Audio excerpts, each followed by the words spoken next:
የወጣትነትን ጥግ ያየንበት ብሩኬ በአዲስ ቻናል መጥቷል ከምሳሌ ጋራ ማለት ነው። የምሳሌ ድራማ ላይ የምናውቀው ለምሳሌ ስም ብዙ መስዋዕትነትን የከፈለው ሞገስ ጓደኛውም አብሮት አለ።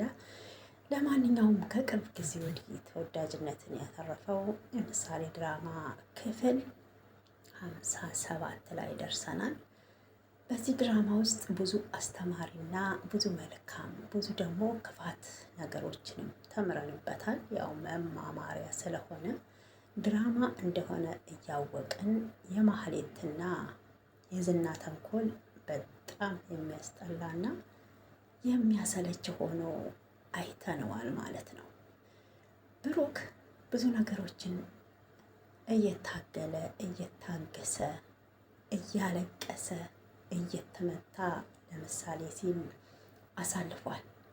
ይህንንም የሚያደርገው ልጁን ማጣት ስለሌለበትና የመጀመሪያ ልጁ እንዳይኑ ብሌን የሚያያት እናቷ ገና መኖር ጀምራ ሳታጣጥመው ባጭሩ የተቀጠፈችዋን የምሳሌን እናት ሃይማኖትን እያስታወሰ ምሳሌን ሊያጣት አይፈልግም።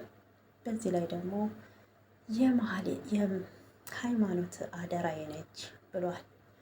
ለምሳሌ እናትም ለኔ ሚስት ትሆናለች ብሎ ያገባት ባለቤቱ ወይዘሮ ማህሌት ክፋትና ተንኮልን ጠንስሳ ከጊዜ በኋላ ተከስታለች። እሱንም እንግዲህ ለብሩኬ ልጅ መውለድ የምትፈልገው ከዚህ ቀደም የታዘብነው ምሳሌ ታልሞተች ለብሩኬ ልጅ እንደማትወልድ ከኤፍራታ ጋር ሲነጋገሩም ሰምተናል። ኤፍራታም አዎ እህቴ ልክ ነሽ፣ ከሁለት የተወለዱ ልጆች ፍቅራቸው እንደነጠቅሽባቸው ነው የሚታወቁት። ስለዚህ ምሳሌ መኖርም መዳንም የለባት መሞት አለባት ስትል ኤፍራታ ለማህሌት ነግራታለች። ማህሌትን ነገሮችን እንደፍራ እንድትገባና በተንኮሏ ረጅም ጉዞ እንድትሄድ ረድታታለች እህቷ። ተይ እህቴ ይሄ ነገር እኮ ጥሩ አይደለም፣ አንቺስ ነገ ልጅ ብትወልጂ ታማሚ ልትሆን ትችላለች እኮ ልጅ ሰጪና ነሺ ፈጣሪ ነው ያላለችዋ ኤፍራታ እውነትሽን ነው፣ እሷ ተሞተች ቤትና መኪናውም ይተርፋል። እስከ ዛሬ እኮ ለምሳሌ ያወጣችሁት ወጪ ቢቆጠር አንድ መኪና ይገዛልሻል። አሁን ደግሞ ምሳሌ በህይወትሽ ውስጥ ብዙ ፈታኝ ነገሮችን እያሳየችሽ ነው። እኔማ እቅዴ ብዙ ነው፣ ቢያንስ አንድ መላ ፈልጌ እያለች ምሳሌን ግፍና መከራ ሲሰሩባት ከርመዋል።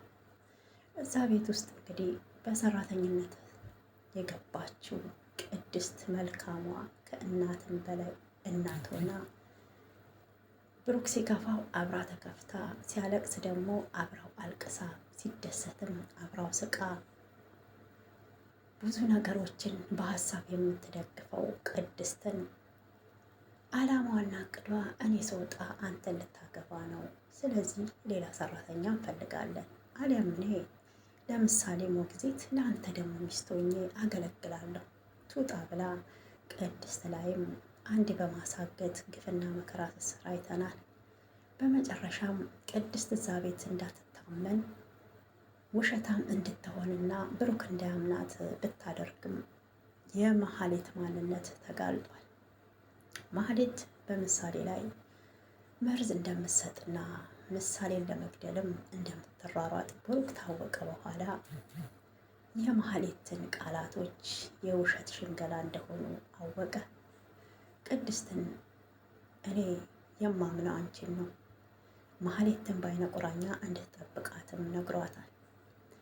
ቅድስትም እሺ ጋሼ ችግር የለውም፣ ግን በእኔ ምክንያት ትዳርክ እንድታጣ አልፈልግም እያለች ደጋግማ ነግረዋለች። ብሩክ ከምሳሌ አትበልጥም ማህሌት፣ እኔ ከፈታኋት እኮ ቆይቻለሁ ከልቤ፣ እሷ ነች አልፈታችኝ፣ በህዝብ ፊት ግን አልፈታኋትም፣ እሱንም ምሳሌን አሳክሜ ስመጣ እፈታታለሁ ብሏታል።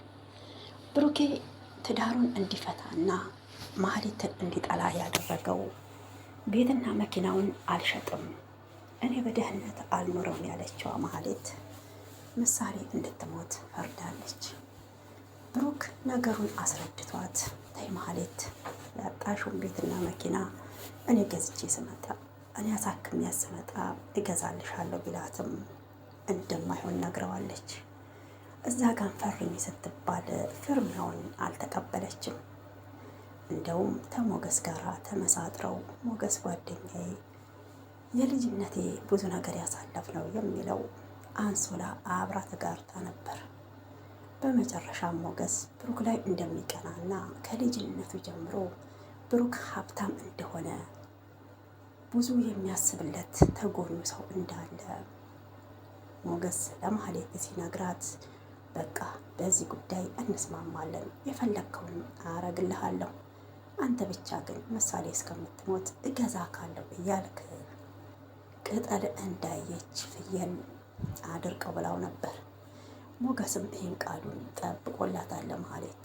በመጨረሻ ግን ወደ ራሱ ሲመለስ ስህተት እንደሆነ ስለገባው ማህሌትን እውነቱን ነግሯት ብሩክን ይቅርታ ጠይቀሽ አብረሽ ኑሪ፣ እኔ ልጁ ስትሞት ማየት አልፈልግም ነበር ያላት። አሁን ላይ ማህሌት ሁሉንም ረስታ ከዝና ጋር አብራ ሆናለች። ዝና ደግሞ የጋራ ጠላቶቻችን ብሩክና ሞገስ ናቸው፣ ማጥፋት አለብን ብሏታል። ማህሌት በሽጉጥ ብትወጋም ዳጣ በጩቤ ብትወጋትም ያፈሰሱኝን እንደምማ በቀልና መልሳቸዋለሁ። ከቤት አባሮኛል ስለማያምነኝና ስለማይወደኝ ነው ቤቱን በልጁ ስም ያደረገው። ስለዚህ ያንተ እርዳታ ያስፈልገኛል። እኔ የምፈልገው ሞገስን ነው፣ አንቺ ደግሞ ብሩክን ነው አላት። አንድ አማራጭ ወሰዱት። እንግዲህ ሞገስ በይቅርታ ተመልሶ ቼክ ቢሰጠውም ማህሌትና ዝና አሳገዱበት። ያንንም ደግሞ ለማድረግ የግድ ሉላ እንደ ቀብድ መያዝ ስለነበረበት ሞገስ ወደ ራሷ መጣት። ብሩክ ልጁ ቀን በቀን እየታመመች ስለመጣች ሉላን ወስደክ ቅድስትንና ቤቱን አስለቅቅልኝ፣ ለአንተ የሚጠበቀው ትዕዛዝ ብቻ ነው ለማህሌት ነበር ያለው። ሉላ ደግሞ ሞገስ ዝና ደግሞ ሉላን ስለሚወዳት አልተደራደረም ነበር። ለማህሌትም ዝና ቃል ገባላት። እገዳውን አስነሺ፣ ቤቱን ግን በስምሽ አረግልሻለሁ፣ እኔ ብዙ ብር ሰጥሻለሁ፣ በዛ ብር ደግሞ ሞገስ ብሩክ የሸጠውን ቤት ትገዣዋለሽ መልሰሽ አላት። ይህኔ ማህሌት ክፋትና ተንኮሏ ጨምሮ ከጎኛ ይዞሽ የሚለኝ ታገኘሁማ ነገሮችን ለማድረግ ምንም አይታክተኝም አለች። አንቺ እንኳን ባትቺ በሌላ ሰው ቅድሚያ ሞገስን አስገዴው ተባለችው። ዳጣ ቤተሰቧን ፍለጋ ከሞገስ ጋር ተነጋገረች። ሞገስም ኢቤስ ላይ እንደሚያቀርባት ቃል ገብቶላታል። ዳጣ ቤተሰቤ ምን እያለ ይሆን እኔን እየፈለገ ነው እያለች በሀሳብ ተጨንቃለች። ቅድስት ብሩክ ብሩ አልሞላለት ስላለ ክብረ ንጽህናዋን ለመሸጥ ወደ ሆቴል ዳጣ አገናኘቻት። መጨረሻ ሞገስ በቤተሰቡ ስም የነበረውን መኪና ሸጦ ሞላለት።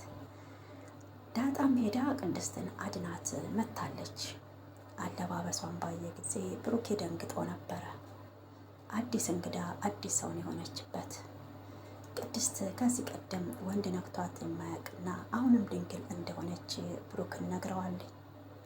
ብሩክም እና ማህሌት በነበረችበት ሰዓት ለምን ሞገስ አያገባትም? በዚህ ላይ ሀብታም ነው እያለች ማህሌት ብትልም ብሩክ ግን እንደማይሆን የነገራት። ሞገስ ሴትና ብር ይወዳል፣ ይህን ደግሞ አውቃለሁ፣ አንቺንም ነክተሿል እንዴ እያላት ነበረ ዳጣ። ድንግል መሆኗን ያወቀው ብሩኬ በዛ ነበረ። ሆኖም ግን አሁን ላይ ወደ ውጭ ምሳሌን ይዞ ለመሄድ ወስኗል። ማህሌት በድጋሜ ከሪፖርት እንዲመለስ አስደርገዋለሁ። የእርቃን ፎቶዬንም የእርቃን ቪዲዮዬንም ባለቤት ያልኩት በሶሻል ሚዲያ ለቆብኛል ብዬ ሌላ ሰበብ እፈጥራለሁ እያለ ትገኛለች። ብሩክ ነገሮች ሲሳኩለት የማህሌት ተንኮል አለቅ ብሎታል። ማህሌት ነገሩ የተሳኩ ስትል ግን መጨረሻ ተሸናፊ ነች እንጂ አሸናፊ አይደለችም። አሁንም ቢሆን ድል ለብሩኬ። ምሳሌ በሰላም ታክማ እንድትመጣ እንፈልጋለን። ዝናና ማህሌት ግን እውነቴን ነው ይበቃችኋል፣ ተንኮልና ክፋት። ሞገስም ምንም አላጠፋም። አንተም ሉላን ይዘህ ነው ቁጭ ያልከው ማለት ነው።